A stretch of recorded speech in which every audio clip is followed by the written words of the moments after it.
Alright, let's do it. Welcome back, everyone. This is part 3 of the King's Castle, King James along with Blair Chopin.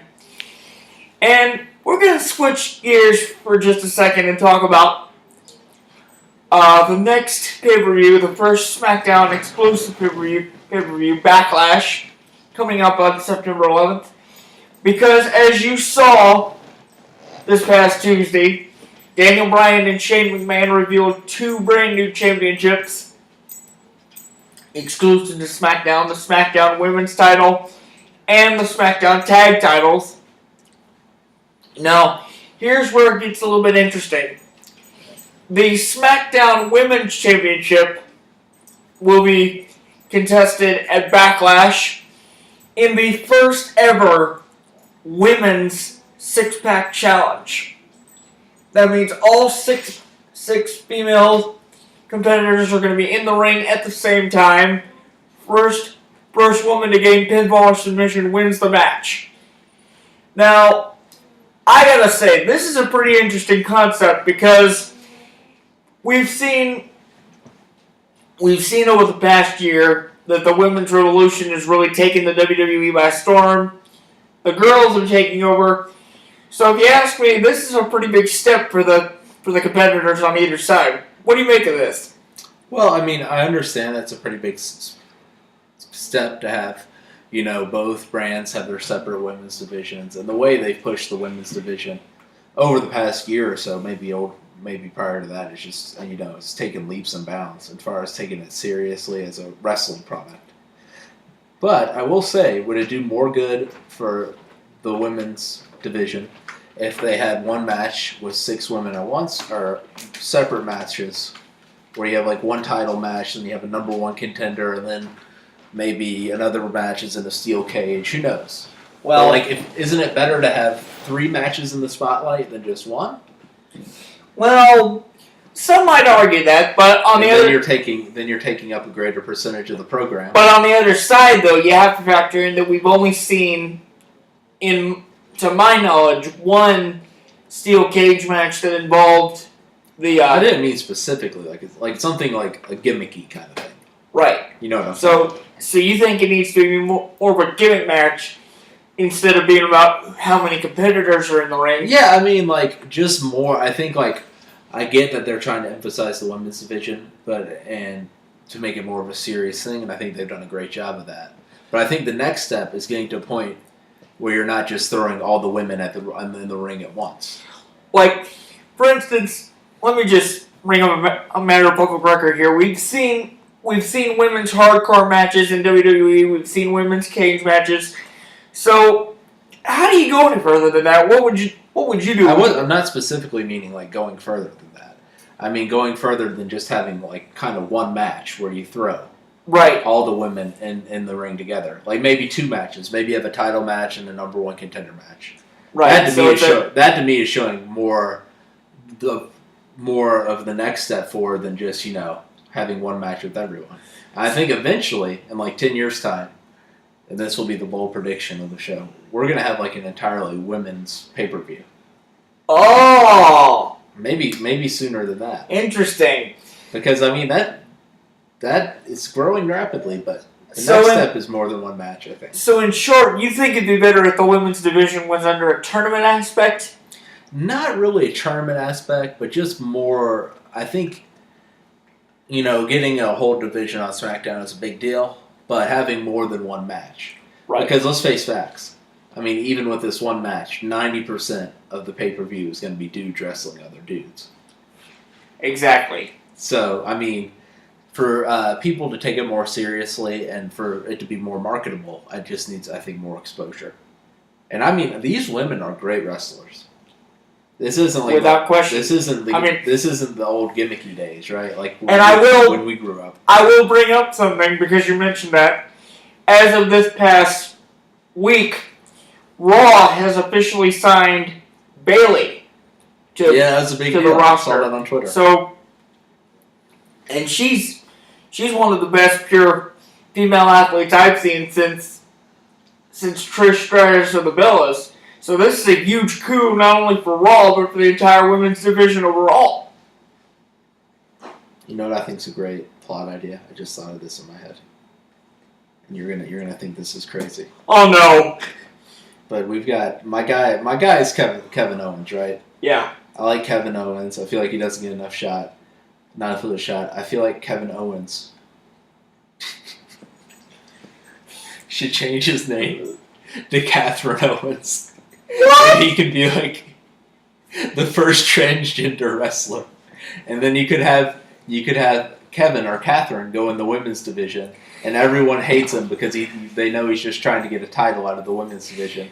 Well, And then have whoever's the women's champion at the time just beat the crap out of him and win. well, I think that's a great idea. I hate to break this to you. Catherine Owens. I hate to break this to you, Blair, but they've actually tried that once before. What? Because during the time leading up to the 25th anniversary of WrestleMania back in 2009, Yeah. Santino Marella got jealous because he couldn't enter the Miss WrestleMania Battle Royal, so he decided to dress up as a woman, having this little pink skirt on and pink and black wigs and all that, and he called himself Santina. So maybe that's... And he had this really high voice Italian accent. He's like, I'm Santina Marella. I'm Santino's twin sister. So maybe Catherine Owens isn't the best idea. Yeah, and it lasted for like 3 months, but it was terrible. I'm like, what in the world are you trying to do? Okay, look, I was thinking about this too.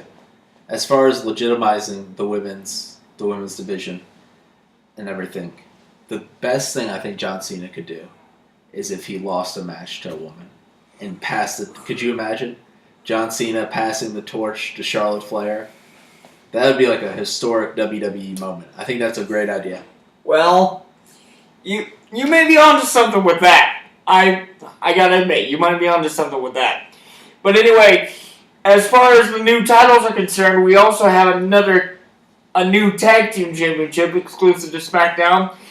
And this one will be contested under a tournament aspect, culminating at Backlash with the finals. But the interesting twist here is that you know that Heath Slater, for the past few weeks, has been trying to get signed to either Raw or SmackDown. Free agent, huh? Right. But he showed up unannounced on SmackDown this past Tuesday and said that he wants one more shot. And Shane McMahon said that if he could find a tag team partner, then Shane and Daniel Bryan would find a team to face him and his partner next week. Is Doink the Clown available? Well, no. But the big twist is the only way Heath gets a spot on the roster is if he and his partner can win the entire tournament. And guess who his partner really is? Not Doink the Clown. Nope. Tell me. The man who beat his butt 2 weeks ago, the Man Beast, Rhino. Why is Rhino still there? In my opinion, there is no way those two can coexist. It's gonna be interesting. Well, we've seen strange bedfellows before in the WWE, so stranger things have happened. So good luck, Heath, but you're gonna need it. I really don't understand Rhino's career arc. Why is that? Because he was like in NXT for a while, right? Right. But before that, he was a part of TNA Wrestling and ECW or for Impact a while, right? and ECW. But why was he so old? And it made no sense that he was like an old mid-card wrestler in the NXT. He was like the creepy guy hanging around the high school. Well, see, he was like you and I last week. Blair, you're gonna get us in trouble. Don't even go there. Now he's back in the WWE. Right. I don't. What is he doing? I don't understand.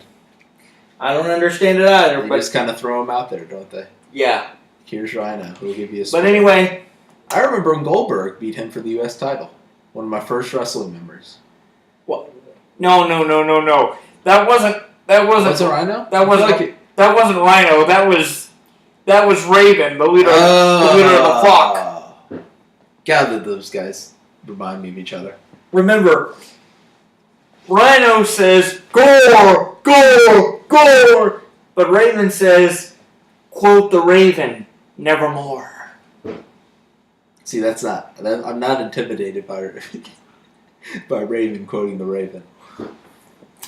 So anyway, has there ever been a locker room in professional wrestling or professional sports in general? It's like, let's get fired up to wrestle by reading some Edgar Allan Poe. absolutely not.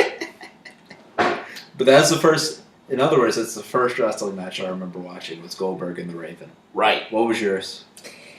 The first match I can remember watching was probably the night after World War III when Goldberg had to face World War III is a pay-per-view, by the way. Had to face the Big Show,